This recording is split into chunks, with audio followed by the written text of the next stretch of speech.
Thank you all for being here today. My name is David Bryant. I'm the library director, and not going to take a lot of your time. We have a wonderful program today. William Warmus is going to tell us all about Asian artists in crystal. It's my job to introduce our introducer. Our working partnership with Sunnylands has yielded some of our very best, most scholarly, and also popular programming in the last few years. We enjoy our friendship with Jeff Cowan, Jeff Baum, Janice Lyle, and Micheline Gallagher.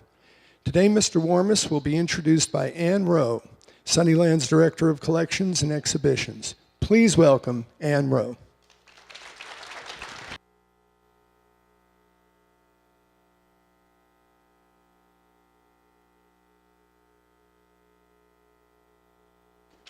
Thank you, David.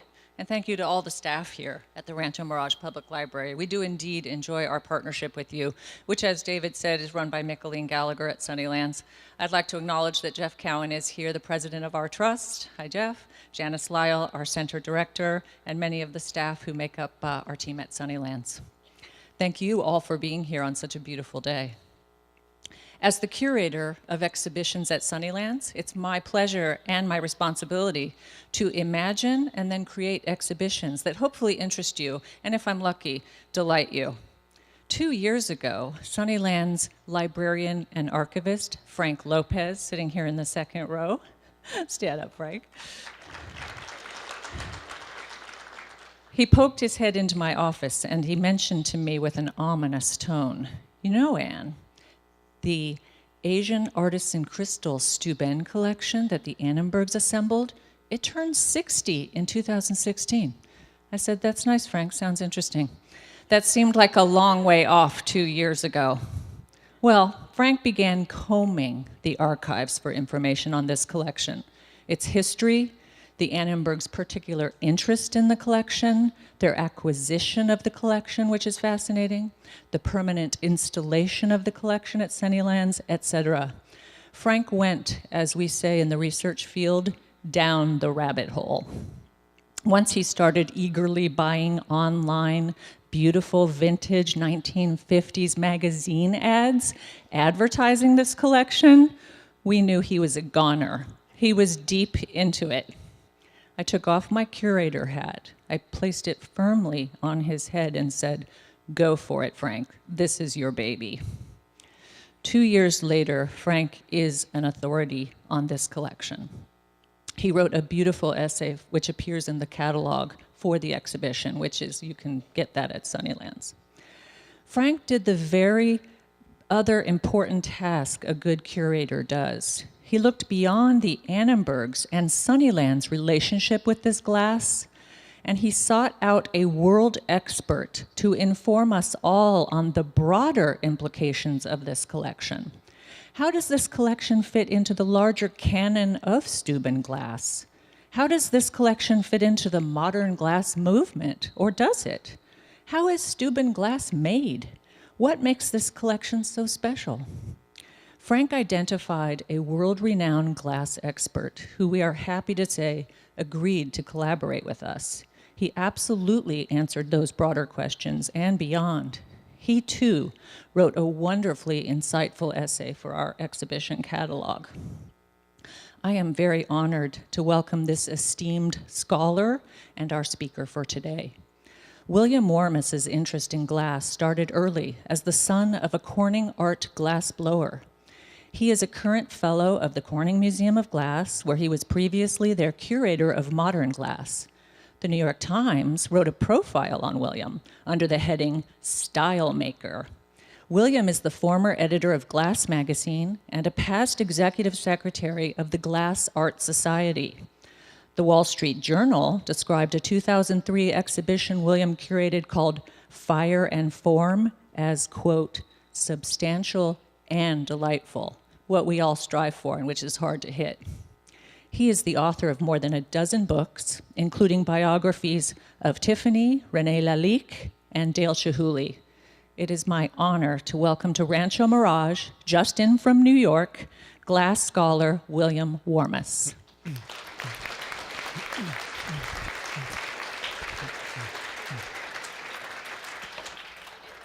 Hi, I have a, thank you, Anne.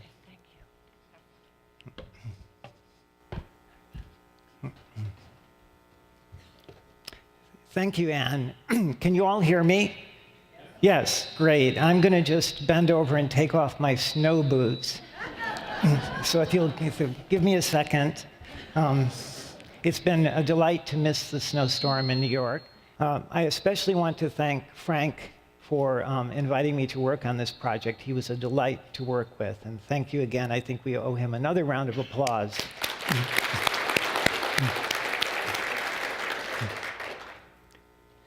I'll launch right into it. It was a delight to see the Annenberg estate for the first time yesterday in a delightful tour. Many of you will recognize the house and the fountain in front of the house.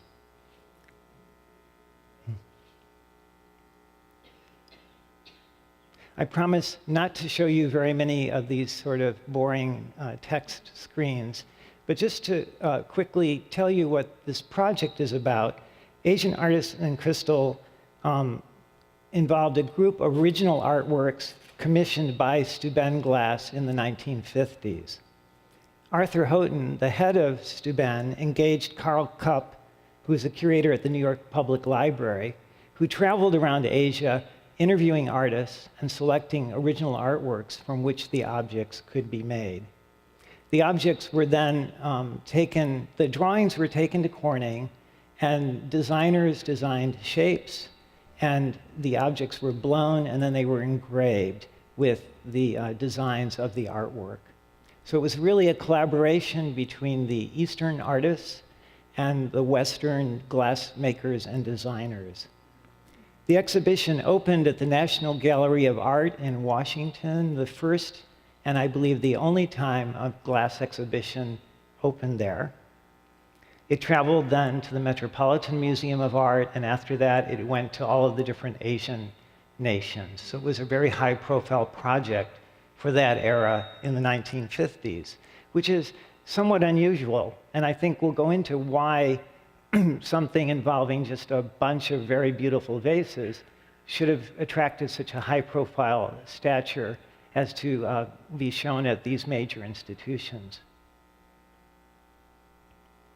Mary Jean Madigan, in her definitive book about Steuben, said that, without question, the crowning achievement of Steuben's post-war history was Asian Artists in Crystal. That gives you a little bit of an idea about what we'll be talking about today. Now I'm going to tell you a brief history of glass.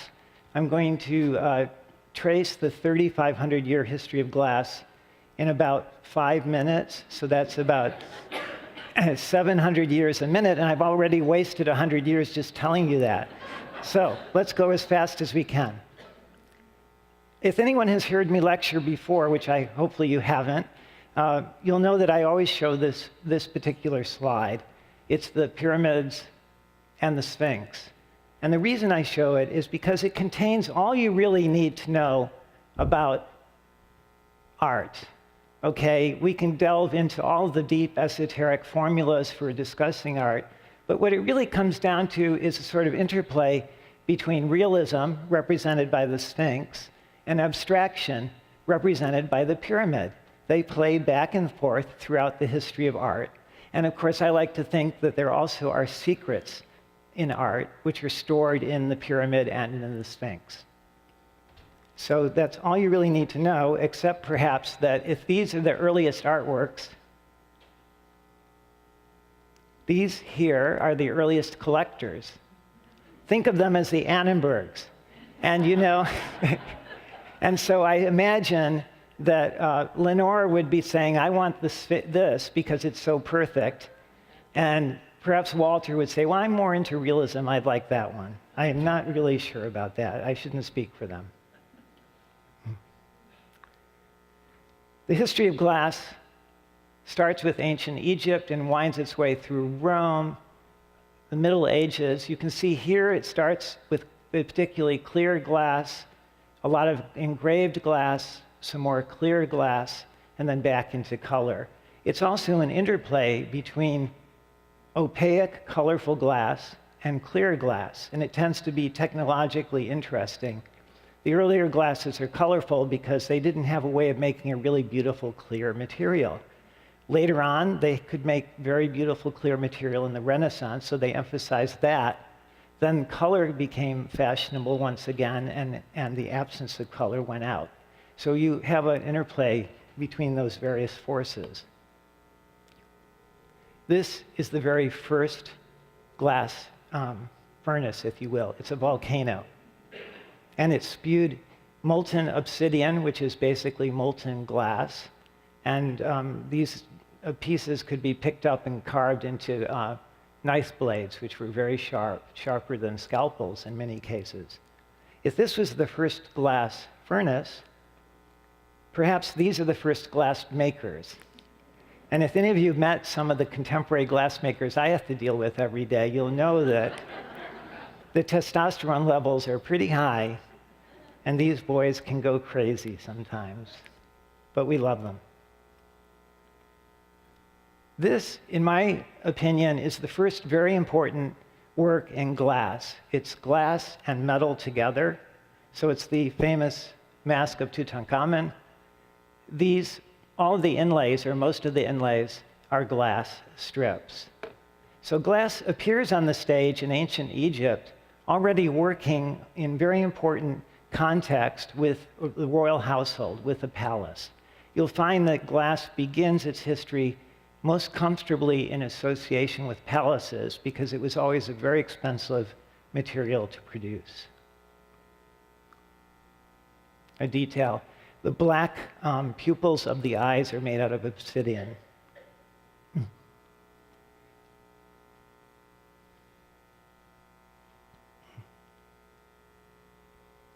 One thing I'd like to note is that, and you should keep this in mind, is that glass is an incredibly fragile material. It's really hard, easy to break glass. But if you don't break it, it lasts forever. So it's a sort of all or nothing thing. Here we have a very precious head of solid cast glass from ancient Egypt. Again, it's a little bit broken, but basically it's lasted 3,500 years.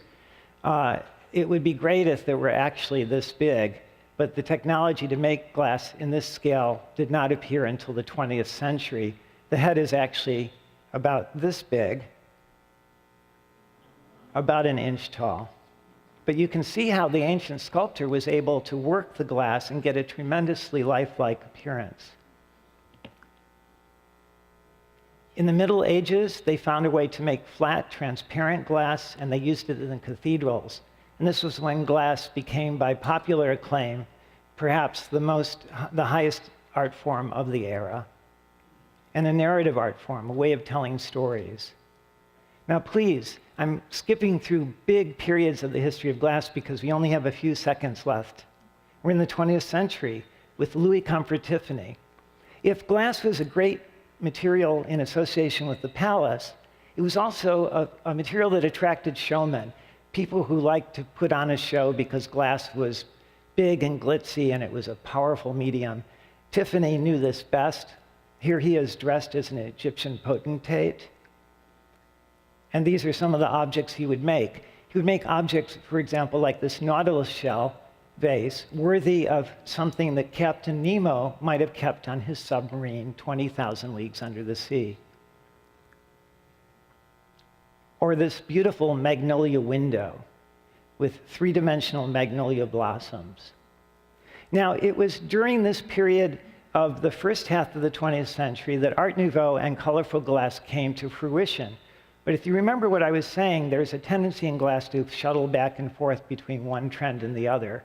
And by this time, people like Arthur Houghton, who was head of Steuben Glass, were thinking, that's not really the mid-century modern aesthetic. I'm going to take and make Steuben glass out of the purest, clearest crystal I can.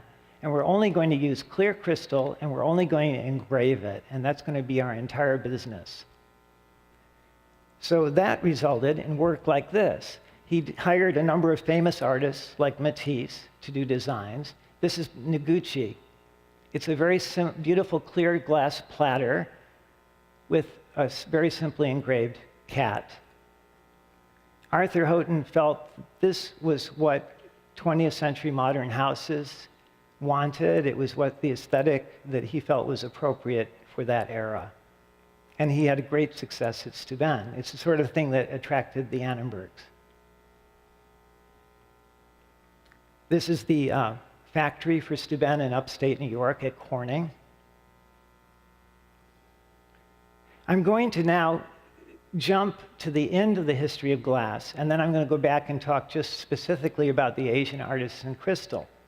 What you need to know is that Steuben succeeded beyond its wildest dreams, but that by 1962, the trend was going back again towards colored glass, and there was something called the invention of studio glass, which was that for the first time in history, artists were able to make glass in their own studios. Prior to this, you had to have a huge factory the size of this room. After the invention of studio glass, you could have just a little furnace like this, and you could make your own glass.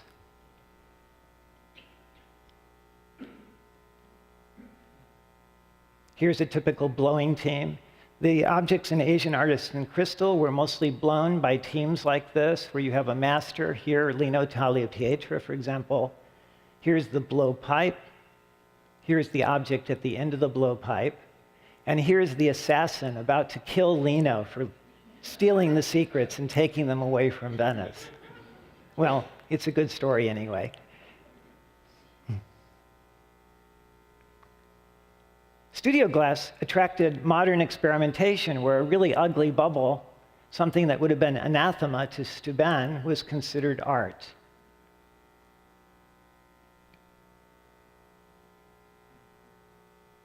It also attracted gigantic audiences.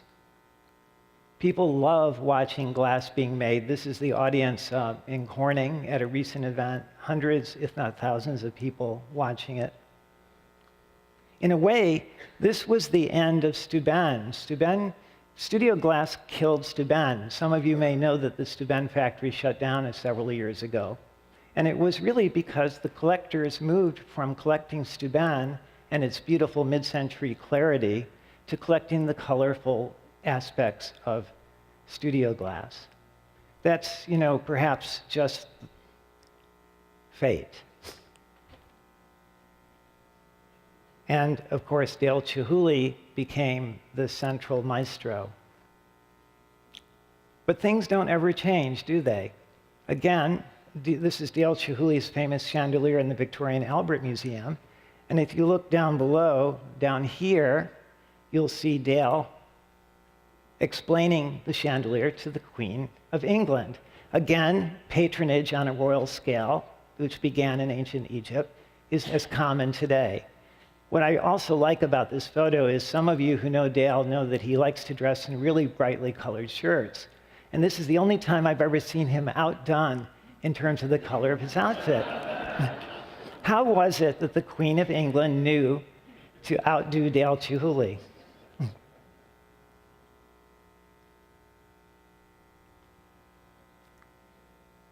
We had a wonderful tour, my wife and I, of the Annenberg house yesterday, and our guide said that when people go through the house, they always ask if this is a Dale Chihuly.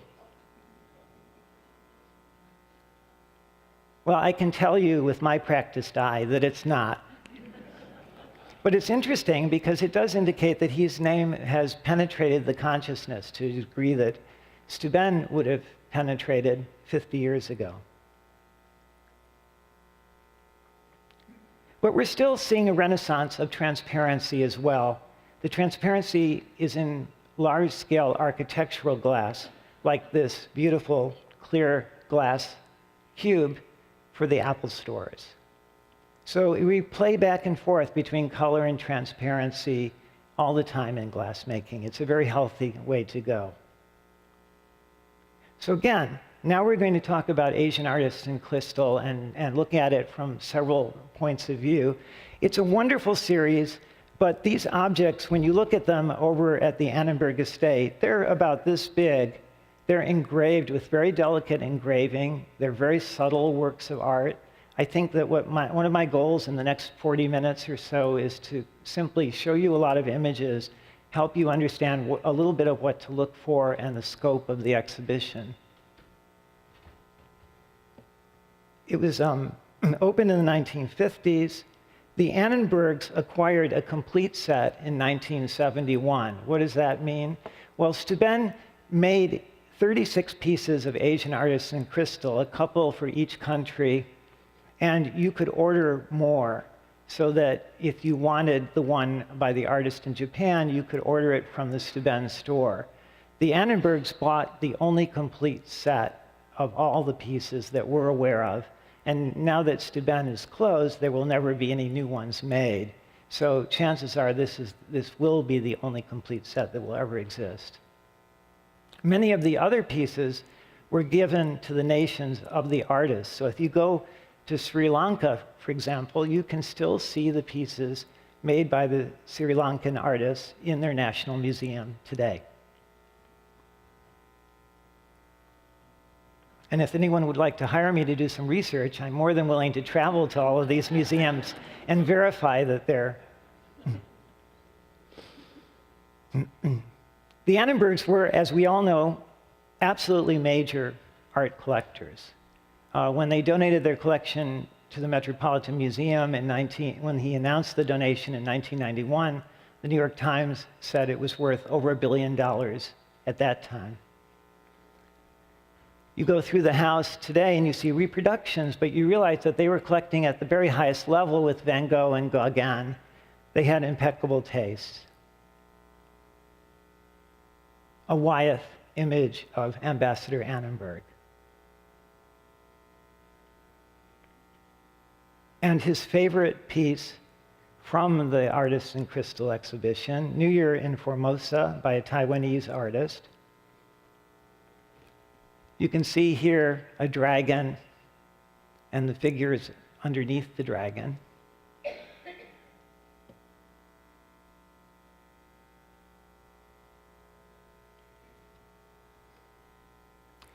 We were able to borrow copies of the original artwork from the New York Public Library, and it's being shown for the first time with these objects, so that you can see the original artist's drawing and the engraving upon which it was based.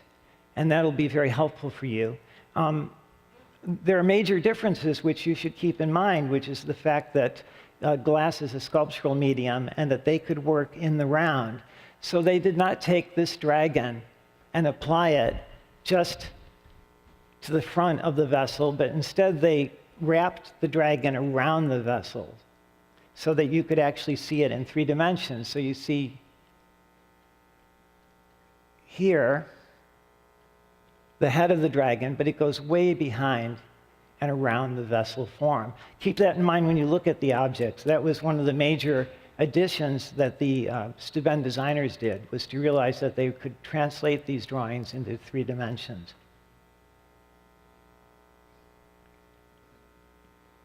Annenberg loved his Steuben collection. I had the privilege of talking to the household manager for the Annenbergs, who's here in the audience today, and he told me that Ambassador Annenberg would love to basically talk to guests about the collection on display near the dining room prior to dinner and explain details of it. And he wrote in his bequest that it was his hope that Sunnylands, with its statuary and collection of Steuben glass and Asian artisan crystal, will become a museum.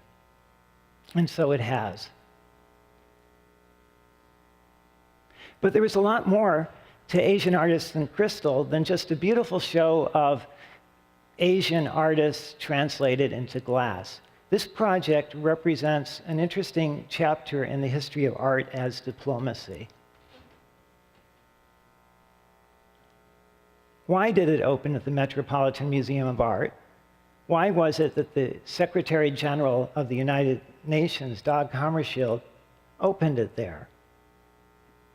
Well, he said during the opening dinner, "May these frail and subtle works of art be followed by acts blending the spirit of the East with forms of the West." Let's recall that in the 1950s, we were at the beginning of the Cold War, and that the United States felt it was facing off with the Soviet Union and to a lesser extent, the communism of China. And that the Soviets at that time were claiming that the United States was a nation in decline, that many of our exports to Asian countries were shoddy, that they were falling apart. We, on the other hand, knew that we were capable of making very fine quality objects. But the question was, how can we make that known in the East? One idea was through an arts program, which extended to painting, for example, with abstract expressionism, but also to Steuben Glass. And that's one of the driving forces behind this project. It was, if you will, I like to think of it as a gentle way to fight communism. Arthur Houghton, remember this president of Steuben, gave a talk to the sales force at Steuben in 1955 about this show that was coming up, and indicated that one goal of Asian artists in crystal was to refute claims made by the Soviet Union throughout the East that the West was in decline. Thus, this show took on a political as well as a cultural dimension. In fact, it was partly funded by the State Department, and it was heavily supported by the State Department. And one of the curiosities of the show was that one of the major countries was Egypt. Egypt was invited to show work, and also the exhibition went to Egypt. But in all my research, I could never find anyone who pointed out the fact that Egypt is not a part of Asia. I thought, is all our geography that bad? Well, no. The point is that Egypt was a major sparring ground between the Soviet Union and the United States. There was a lot on the line as to what happened in Egypt. And so this exhibition, it was crucial that Egypt be a part of the exhibition. So for purposes of diplomacy, Egypt was made part of Asia for a year or so.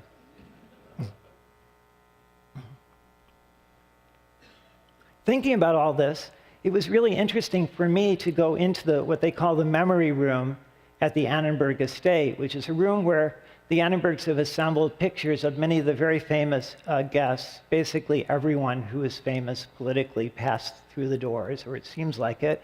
Most of the recent American presidents, for example, and the royal family in England. I was looking at this, and I leaned down and saw this letter from Walter Annenberg from 1990 to President Reagan. And it says, "The latest amazing development in Nicaragua surely underscores your having fathered the unraveling of the communist world in Eastern Europe and the Soviet Union, and now in this hemisphere." Of course, after that, he goes on for a little bit of flattery by saying that, of course, Reagan deserved the cover of Time more than Gorbachev. Annenberg didn't get to be an ambassador for lack of flattery. But the point is that it brings it full circle. You know, this exhibition from the 50s was something to try to be a wall to stop the spread of communism. And there on the desk is the letter that says that communism was stopped. Well, it means a lot to me as a historian anyway.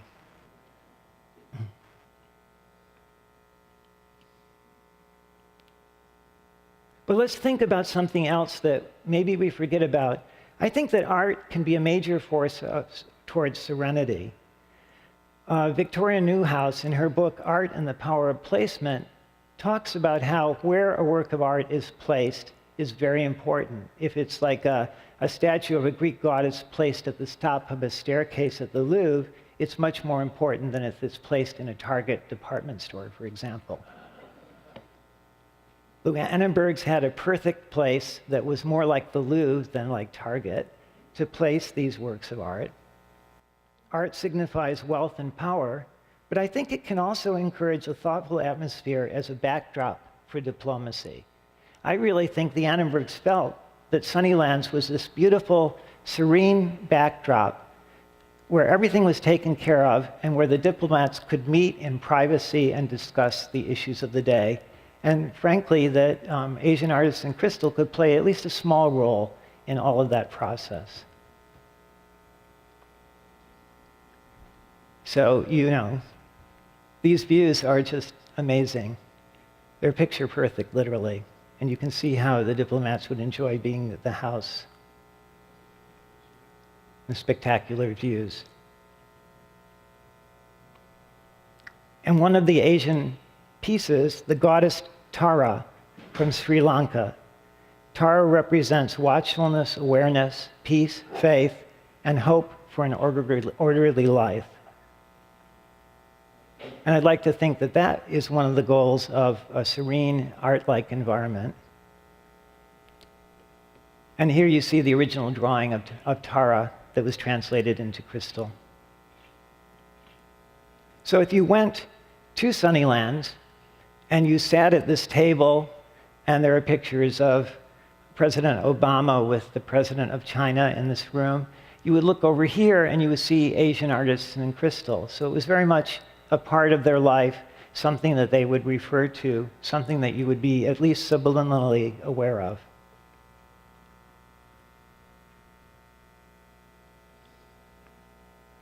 And then you could go outside and stroll the grounds and play some golf and shake hands and hopefully decide something about the future of the world that would be good. I'm an optimist, so I always think that's the case. So what about Steuben Glass? Anne said that I'm going to tell you about some of these different things. I hope I placed it in the context of the whole history of glass. Steuben Glass was an American icon. It was developed by Arthur Amory Houghton, the family that owned Corning Incorporated. He was president of Steuben Glass. He was a very erudite member of the family. He owned the last Gutenberg Bible in private hands. He was the chairman of the board of the Metropolitan Museum of Art. And he was very enamored of wealth, power, and politics and privilege, but he felt that it was very important that you had all of this accoutrements in order to be able to do good things. So he saw to it that Steuben was given, for example, by Eisenhower as gifts of state. He opened a prestigious store for Steuben on Fifth Avenue in New York City in a modern building to show that Steuben was very much in the center of the world and the center of modernism. With an annex in Corning as a modern factory designed by Wally Harrison for manufacturing.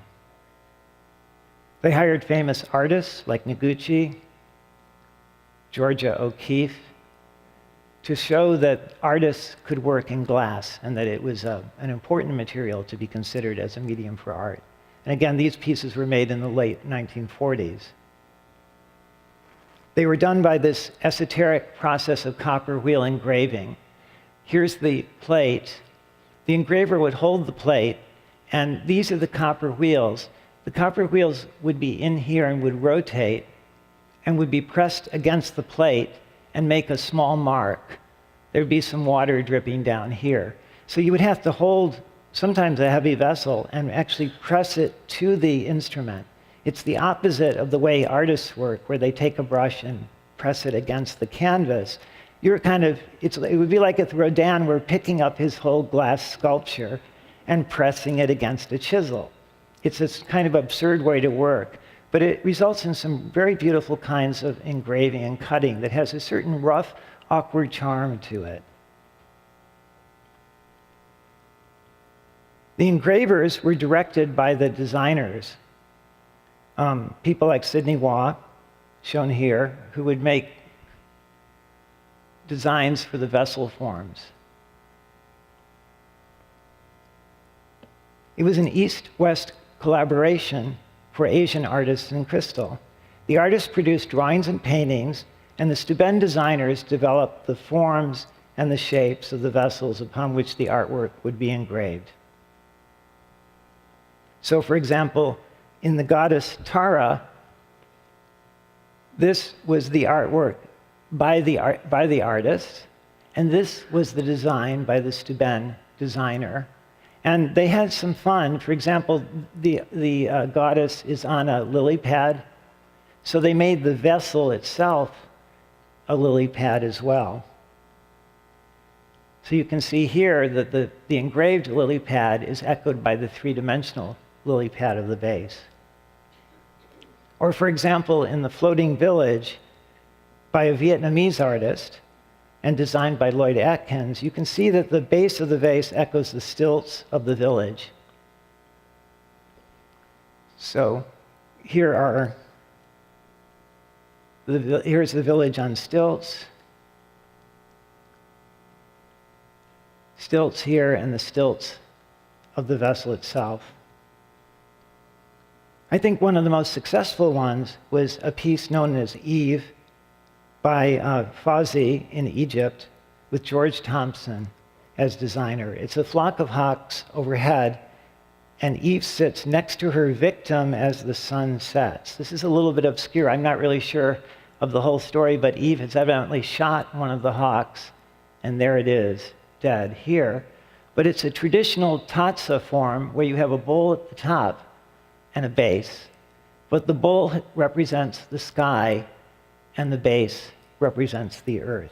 A kind of brilliant, simple solution. There's the original drawing for the piece. And the piece again. In this piece, by an artist from the Philippines, we see serenading musicians. It's been done in a really simple way. A bubble of glass was blown. The bubble of glass was cut in half and set down, upside down, if you will, on a tabletop, so it becomes like a stage, like a curved stage with the musicians engraved playing across the stage, derived from this original flat drawing by the artist. In some cases, they used simple plate designs like Dawn by an Egyptian artist, but they gave them a beautiful mount, a mount that looks like a boat, if you will, that might have floated on the Nile. And there's the figure of this Nile giant, the sun rising, and the various figures as they start their day, in the village with the donkey, the minaret for prayers. And then that was translated into the engraving.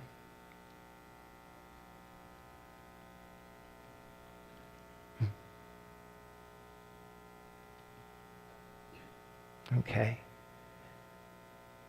That's a little bit about the shapes of these vessels and how much fun the designers had, or how challenging it was to come up with an interesting shape for the artwork. The next challenge was for the engravers to try to decide how accurately to reproduce the drawings.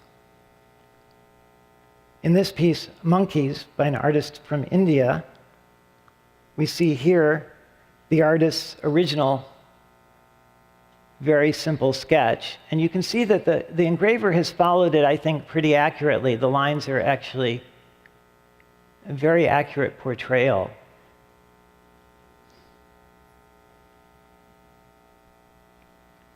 In Returning Home, by an artist from India, we have a village scene of returning home probably at the end of the day with oxen. You can see the original drawing here.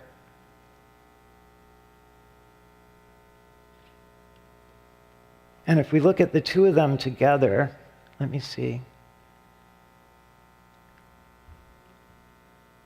It's a fairly accurate reproduction, but it dawned on me, and I didn't even think to write about this in the catalog, but I should have, that these are all flat drawings, but what they did that's so astounding with the engraving is they turned it into a three-dimensional form, so that the tree is actually composed of individual cuts that are higher and lower, that really have the texture and feel of a tree.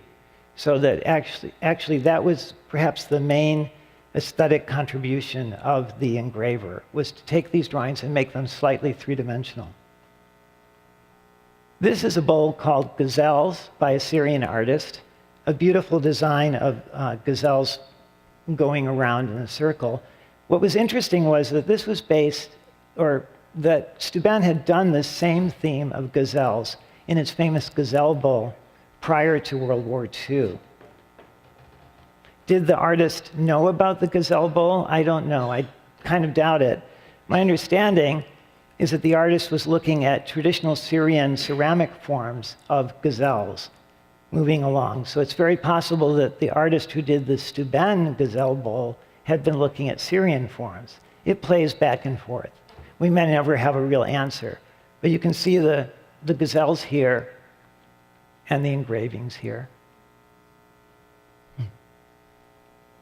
This one is the Spring Festival of Krishna and Radha from India. And they must have gone a little bit crazy when they had to engrave this plaque, because this is what the artist gave them to work for. And I can just see them thinking, well, why did he do it in color? And the artist probably thinking, why doesn't Steuben work in color? You know? So it works both ways. So they had to really think about how to translate the forms and shapes. This is one of my favorite pieces, because perhaps I like the boldness of the engraving. It's called Gopnas in the Grove of Vrindavana. It's Krishna failed to appear as promised to the milkmaids. He had promised the milkmaids, shown here, that he would appear to them. And he didn't. So you see the cows are over here looking like, yeah, that's Krishna. There he goes again. Not appearing to the milkmaids. They give him a big 0 right there. This is my totally American interpretation of this. It's a lovely artwork. Steuben was not into abstraction.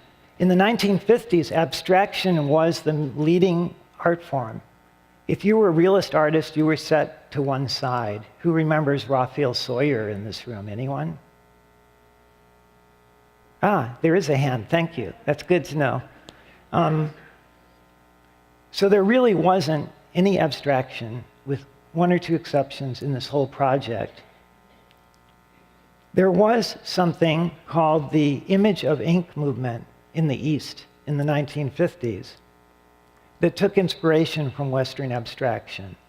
The focus was not only on the ink, but on the white space around the ink.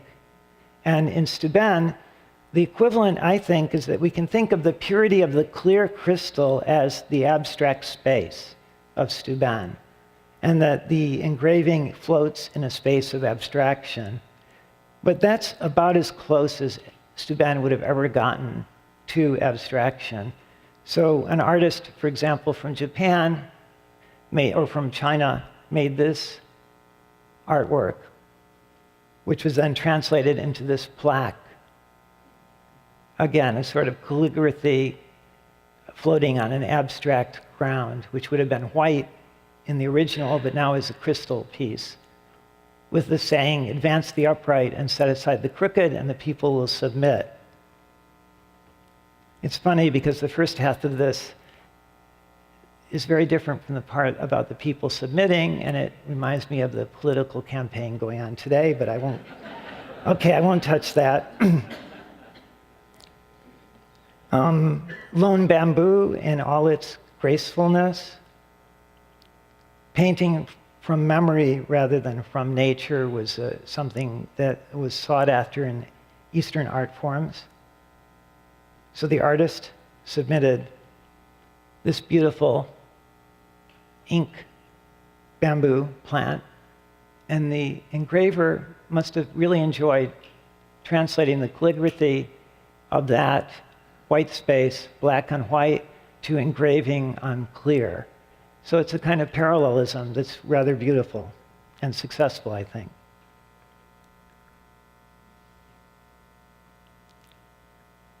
This is a warrior figure, a rather intricate engraving based upon this intricate drawing.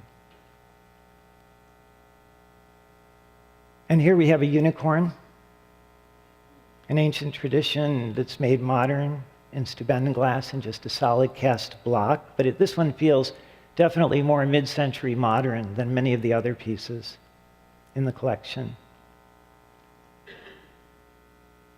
And the village of Melanau, again, a reminder that they were able to work in 3 dimensions all the way around the vessel form. Here's the village and the scenes from the village, and here they are. Here's this parallel to that, and the rest of the scenes you can't see because they're bent around the side of the piece. You'll have to go and look at it in real life. Okay, we're coming down to the end of the lecture. I'm going to go quickly through some of the countries represented, just very fast. I'm not going to talk too much about these pieces, just to give you a sense of the different countries. You can go and look at them in the show. If there was one theme in such a diverse body of work, though, it is that it was very strong on narrative, a style in art that is very popular today. So when you think about it, abstraction was the most advanced art form in the 50s, but today the situation is reversed, and narrative realism is considered the form that we feel closest to today. And we even respect art with a political agenda today more than we did 50 years ago when we thought that a show with a political agenda would be somehow suspect. So we look more at Andy Warhol than Jackson Pollock. Karl Kopp enjoyed his project, his little stint, and his adventures in Asia. He went all over Asia, spent half a year visiting artists. He seemed like he was a wonderful eccentric. He wore old clothes with frayed cuffs so that the Asians would not think he was a wealthy American.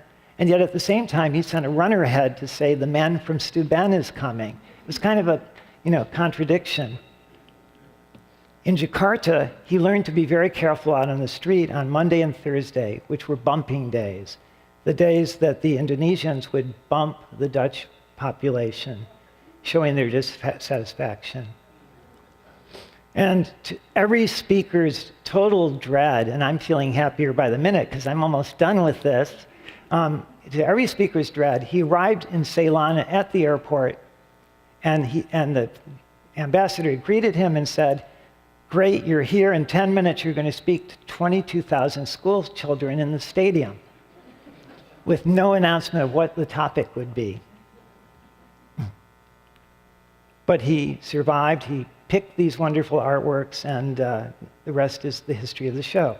It started in Turkey, Egypt, Turkey, Syria, Iraq, Iran, Pakistan, India. Some of this, of course, makes you feel a little bit of melancholy because of the dire straits that some of these countries are in, like Syria and Iraq. You go and you look at the beautiful pieces made in Asian artists in crystal at that time, which almost seems like it's in an impossible to reach past, and how wonderful it was. And then you think of where these countries are now. We can only hope that they'll be making glass again soon. This is a piece from Egypt, which I showed earlier, the Turkish tray, a vessel with a poppy motif, also from Turkey.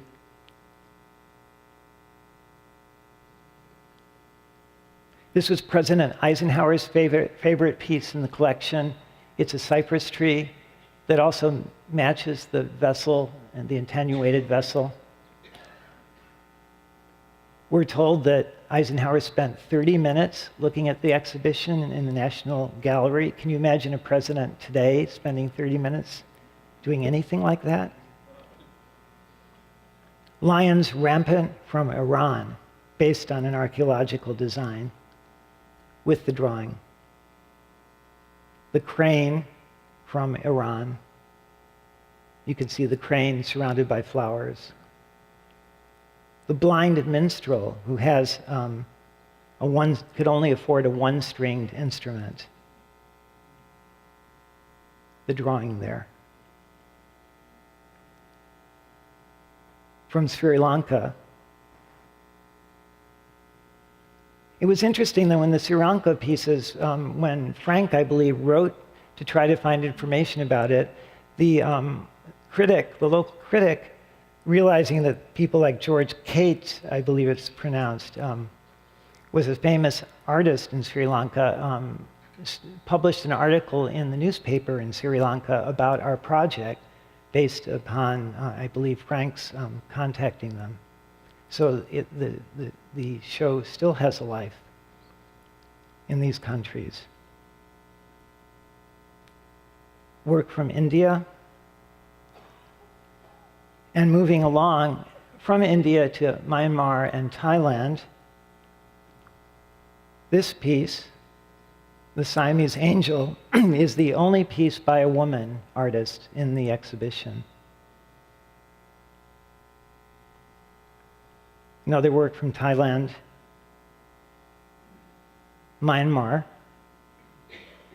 and moving along to Indonesia, Philippines, Taiwan, and South Korea. Taiwan was, for the purposes of this project, considered China because China, of course, was communist and not accessible. Temple dance from Indonesia. A Balinese funeral, again from Indonesia. The sayings of Confucius that I showed earlier. This was one of the most popular pieces. It was made over 30 times. And work from Japan, Ananda, the disciple of Buddha. And I love this simple piece of a Buddha seeking enlightenment and meditating, based on a simple woodblock print.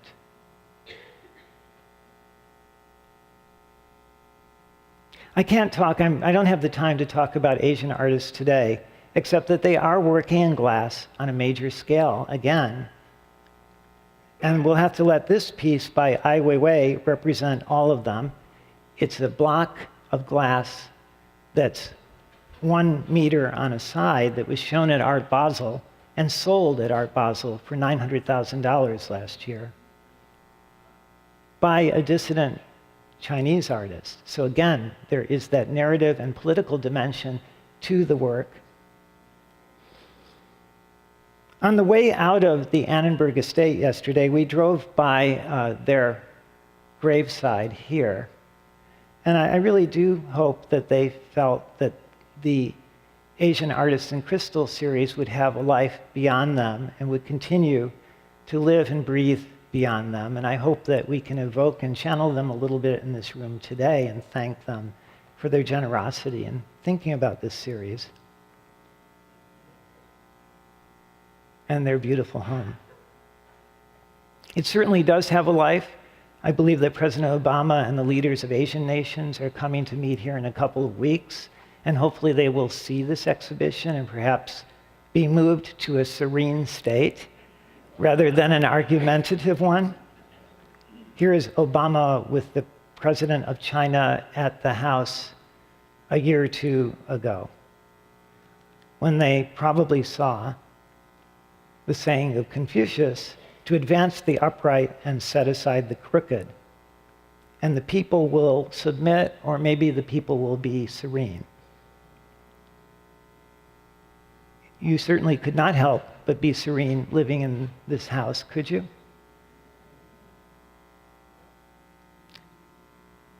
So that's Asian Artists in Crystal. It is a kind of a subtle series.